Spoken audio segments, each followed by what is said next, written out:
Welcome to the first vlog of 2012. We're shooting part 2 of The Hobbit today. I'm here in Lake Town, but I can't show you anything. I can't show you the amazing set that's over there and the incredible thing that's over there because you're not allowed to see that till 2013.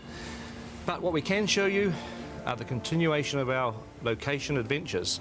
So if you remember from our last exciting episode, we were in Hobbiton. So let's pick it up from where we left off and travel around the rest of New Zealand. So we've just finished our first week on vacation. So it's goodbye to Hobbiton and hello to our next spot.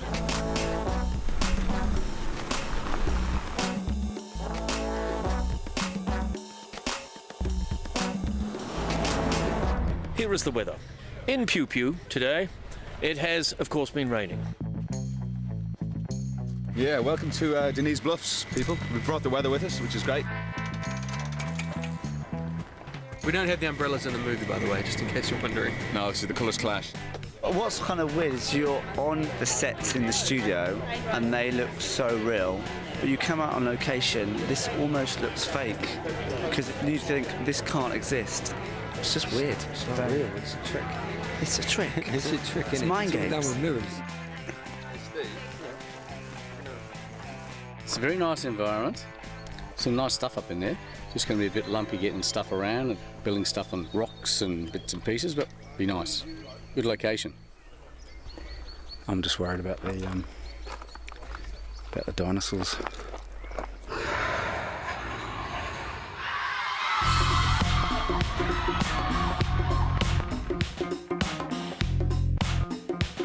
So here we are at the Turoa ski field on the flanks of Mount Ruapehu.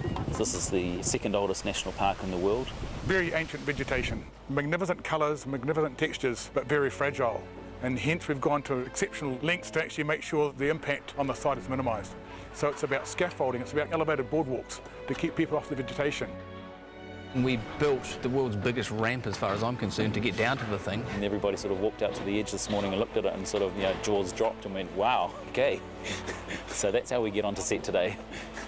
So this is my favourite location. It's beautiful. There's a mountain, there's a waterfall, there's a beautiful view across a valley there. It's one of those sort of archetypal Kiwi places that you think, God, New Zealand has such amazing landscapes. It's a bit sad when the grips are going faster than I am and they're carrying everything.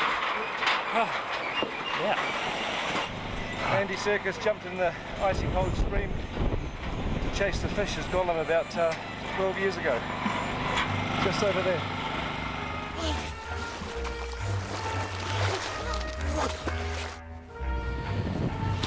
So, welcome to first day on location with second unit. I've spent quite a lot of the last few weeks in a chopper because a lot of our stuff was aerial coverage. We'd take off and choose our line and choose the way that we were going to shoot it and how we were going to reveal the landscapes. So we're using the space cam on all the aerial stuff on this show. This particular rig is set up for 3D. There's a chopper behind me, isn't there? The bonuses of being on second unit is that we do a lot of locations that are too tricky or time consuming for main unit to go to, so a lot of our locations were helicopter only access, so we got very, very good at loading in and out of choppers.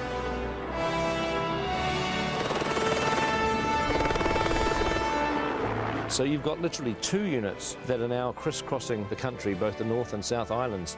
About halfway through our location shoot, first and second units met up, and it happened to be exactly halfway through the entire shoot, day 127, and we commemorated that with a hoodie, a halfway hoodie. But it's 127 days and it's 2 films. Now, I've got a 133-day Lord of the Rings jumper, which was for 3 films. Yes. So 133 days for 3 films and 127 days for 2 films. Yes, easily explained. How? Well, we're all 10 years older, so we're going a little slower. That's true. One of the challenges was showing PJ what we'd been up to. So every day I would then do a kind of an edit of the takes that we'd done and put them together and make some selects, and then that would be sent off to Pete. We are a long way from most of the infrastructure that we know and love, so we've had to rely on satellite technology to do all of our connectivity.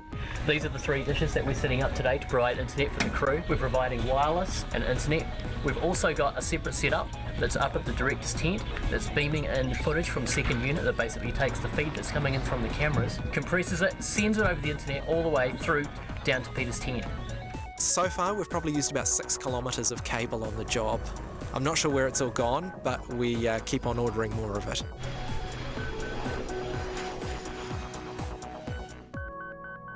Strathtyre, Central Otago. So this is a location where you can literally shoot 360 degrees every direction. Had some incredible skies, what we'd call close encounters of the third kind skies. And where our skies are a little boring, because we've shot over 3 days, we'll probably replace them with these cool skies. I'd love to do that, get some real mood into it. One of the days of shooting on this location was actually up on the hill at something called the Rock and Pillar Range. If you just look over there, that's that pretty much that distant ridge line between those 2 rocks. That's what they call the Rock and Pillars, where we had to have 10 helicopters ferrying crew, cast and equipment up the mountain. This is Adam Brown's first helicopter ride. Oh my gosh. Are you so excited? I'm well excited. You should be.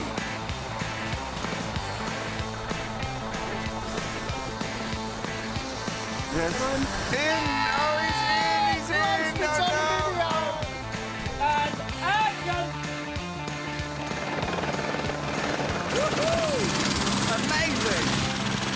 So we're packing up at the end of our location shooting here at Strathtyre and going to Queenstown.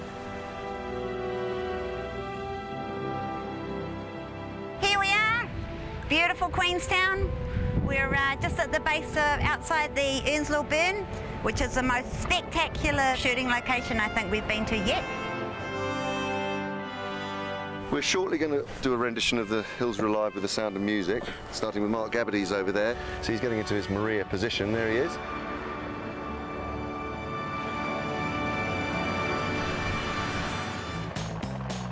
It's snow. Bare feet was a bad choice.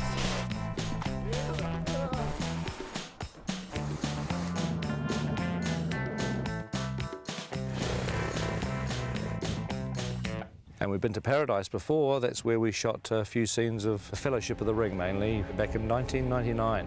Lothlorien Forest, Boromir's death.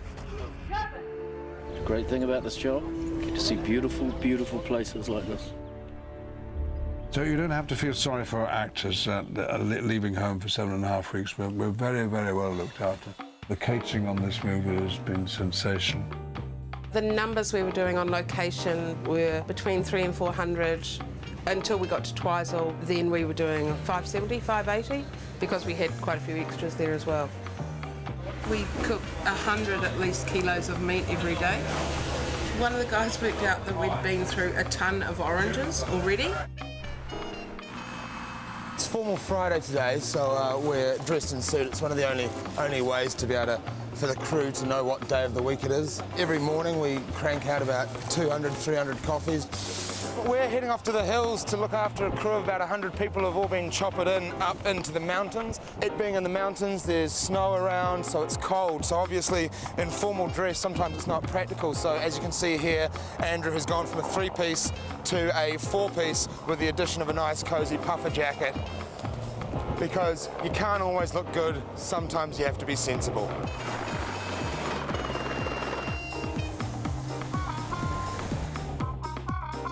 Sometimes you take for granted the scenery in the country where you live, so to come out on the road is really amazing. Good morning. Thank you. I can't believe how nice it is. We're the luckiest short people in the world. We're among the luckiest people. I think it comes into people, not even height restricted. New Zealand looking at its spectacular best, and a lot of very happy actors cavorting around in front of it.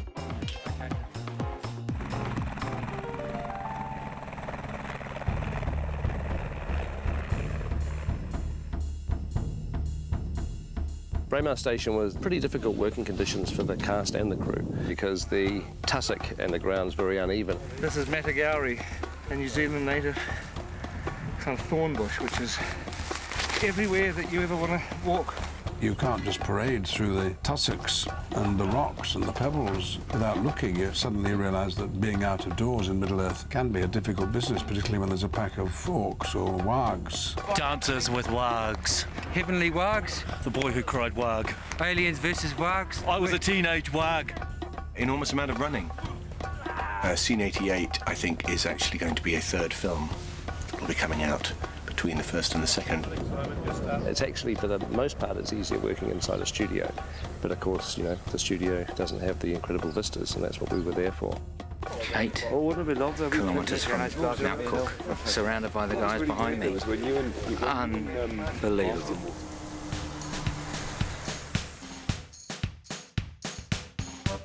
This is the Pelorus Bridge over the Pelorus River where we are shooting today. I think my favourite day on set, unquestionably, was floating down the Pelorus River in barrels. Finally going to put our dwarves in barrels. That looks like fun. I'd do it myself if I wasn't busy doing other things. Oh my God! Today we're swinging over the river. We've got some dwarves coming down in barrels. Keep going, everybody. That's good. Hooray! Yeah! That was way cool, and if they ever make that a ride at any of the Warner Brothers movie worlds, lifetime pass, please. While we were at Pelorus, our location shooting came to a pretty dramatic end because the police arrived and said they were about to issue a severe weather warning. Okay, we need to shoot, please. It's raining. We need to get going. B-marker. And I've never seen a crew pack up their gear so quickly. The very next day, everywhere where we were standing, where our equipment was, our cameras, our actors, the director was under floodwater. It was incredibly dramatic. The rise in the river level was like 20, 30 feet. And that's location. Yes. Done. So that's the end of our location shooting, and we are about to go into our last 100 days, what we're calling Block 3. And look forward to talking to you again very, very soon.